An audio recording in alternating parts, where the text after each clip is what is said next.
I've often said that if you genuinely give your life to God, giving Him absolute full control, that it launches you into an adventure you never could have imagined. That has been true for my guest today, who together with her husband Peter has been literally able to impact millions of lives on the continent of Africa. And Pretorius, we're so glad that you could come today. Thank you, Cheryl. It's wonderful to be with you. I really appreciate the opportunity.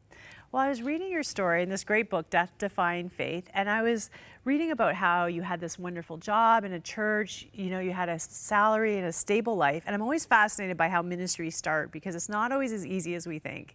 You and your husband felt challenged to give everything away. Tell me about that. Well, we were actually tobacco farmers when we got saved. And so we had a large tobacco farm, we had a sugar farm, and when we needed the provision, as God had intervened in our lives, and we really had a Damascus Road experience. So everything switched around. And now, although we pastored in the church for 2 years, we co-pastored, fell in love with the local church, saw God's purpose in the local church, loved it. Now suddenly, it was all about missions. It was all about getting out with the gospel, which is what drove Peter so strongly. We've got to let this gospel get out to the people who haven't heard the word. And so everything changed. And we sold the tobacco farm, we sold the sugar farm, and we depleted our resources because there was no salary. And so that's how we started. We started using everything that we had, and that provision ran out. And then we went through a season of intense poverty. It was actually pretty tough. But you know what? God came through and we learned how to trust Him. That was our Bible school. That was our training school. It was in the work, it was on the ground, and it's all captured in the stories this book, because people so often say to us, these stories have to be told. Because people are in situations like that and they're wondering, is it God? Isn't it God? Will He provide? Can we do it? God is faithful. He does come through, but it's never instant with provision falling from heaven. Because we want more, we want it early, and we want more than what we need. Not a little less than what you need, always too late. That's what it feels like to us, right? Well, we wouldn't need faith if that were the case. It's not always the way we want it. It's the way God wants it. And if He's called us, He's going to provide. And He truly has. And when I look back now on more than 3 decades of ministry with both the gospel and humanitarian work, God has come through over and over and over again. We honestly can say we have lack of nothing personally because God has provided. But there was a season where it was pretty tough. I think it's interesting because, when you get in a season where you're feeling challenged like you did to give everything away, you have a naive assumption that if you do this hard thing that God's asking you to do, that He's gonna give it back to you manyfold and you'll be fine. But you weren't totally fine. You had holes in your furniture, you were struggling to get your kids to school and have enough food. So how do you spiritually look at that season? Well, really, as I said, it was our training school. It was our training ground where we needed to learn to truly trust God. And you know what? When you've got a lot, you've always got a reserve. And are you truly trusting God? But God has promised that He will provide. And He called us, and we've done what He called us to do. And He has always come through. So yeah, there are seasons in life. There's seasons even in the provision of God where we need to truly trust Him and go to another level of faith. And that's why the book was called Defying Faith, because that same faithful provision was the faith that kept us during really tough times, times of arrest, times of being shot at, times of real challenge where we weren't sure whether we were actually going to survive or not. That's crazy. Your husband, even after this tough time and a heart for the poor and giving everything away, he got stuck in Mozambique during a really tough time, and God broke his heart even more. Yeah. Tell me about that. I actually want to read, I'll tell you a little bit about it, but I want to read just a little paragraph out of the book that describes really what happened inside his heart. Because he really had a burden for Mozambique, and he went and met with the government, asked them how we can help. And remember, this was under Marxist rule at the time. So they weren't really embracing the gospel in any way. But they said, we can take you to where the area of need is, where the people are starving. And they flew him up to an area called Pambara. And he was able to see the situation where they were trying to do food distribution, but there was no food. People had just come in from the outlying areas to band together to try and help one another.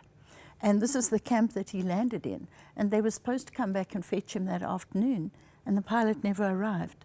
He was stranded there for 10 days. Starving himself. And it was totally life transforming. He was starving, he was sick, he had to drink the dirty water. So it was really, really a very tough time for him. And let me just read the little piece here in the book where I just think it had such impact.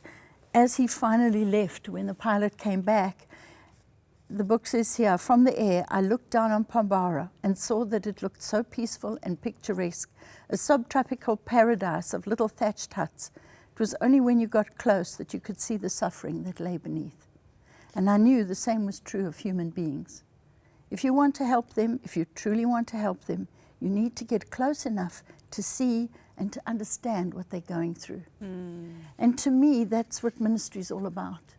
It's getting close enough to feel the heart of the suffering, to feel the heart of the poor, to feel the heart of those that are doing despicable things because they're lost and they're without Jesus. And if we feel that heart, it drives us and it motivates us to bring the solution to what their need is. Yeah, exactly, because we build a wall between us and the suffering because we don't want to be them and we don't know how to fix it. And so sometimes it's hard to live in that compassion. We're going to talk more about this in just a moment. When we come back, we're going to talk about fear and how Anne continues forward despite some heartbreaking loss. We are back with Anne PRETORIUS, whose humanitarian organization Joint Aid Management International feeds 1.2 million children in Africa every day. You and your husband launched this ministry to help the poor because of how his heart was broken for the poor, and your heart as well. Tell me about the work that you do. Well, basically, we work in communities that are in the poorest state that you can imagine. And we come in with a simple bowl of food with good nutrition for the children because we have to change tomorrow for them. People are caught up in a cycle of poverty, and it's amazing how a little bowl of food can be the turning point. Because with the food that we provide, then we drill water wells so that there's clean water, we teach on agriculture, so we're bringing a sustainable solution. But remember, it's taken 3 decades to develop this, and we're in 7 different African countries. So the model we've developed has really been working well for the communities. I think it's hard for people to make a good decision when they are malnourished and they're lacking food. Like, you can't think clearly. If you've ever gone without a meal or tried to fast, you know what that is like. And I know it makes such a difference. You launched this work with your husband together for 3 decades. And just recently, the last 7 months, you've lost him. Tell me about this tough journey you're on. It's been really tough, a terrible loss. I'm so grateful that we finished the book together 3 weeks before he passed. Pardon me. And the book has captured all of those stories. But Peter was the visionary, larger than life, just a giant of a man with an incredible heart. And the beautiful thing that I have now is the vision continues. The vision hasn't died with him. And even right at the end of the book, you know, although he passed just 7 months ago, 3 years ago, we had a terrible scare where his heart had stopped and he was in ICU. And he wrote here in the book, I'm not done yet. My heart beats with a powerful drive to finish my race yet still. My life was not taken, and the vision, dream, and calling are still alive, stronger than ever, together for the remainder of my days and far beyond. With your partnership, we're going to help our beloved Africa help itself. And you are continuing to do that work. Absolutely. And that vision and that calling pulsates in my heart. It's my everything. And so it's an honor for me to have learned what I learned in the years that we served together. I miss him terribly. It's been an enormous transition for me. But the work continues, and our staff are incredible, and we're reaching more beneficiaries. And in fact, after his death, I really felt like God was saying, expand the work. Wow, that's not what I expected. And that was almost prophetic in the book where he says, the work will continue long after I am gone, and it is, and you are part of that story. That's right. There's so much more to take from your story, the bravery to follow that adventure that God calls us on, the faith to face the hard times. I just loved it. Thank you so much for coming to share just a little bit of your story. Thank you so much. It was a privilege for me, Cheryl.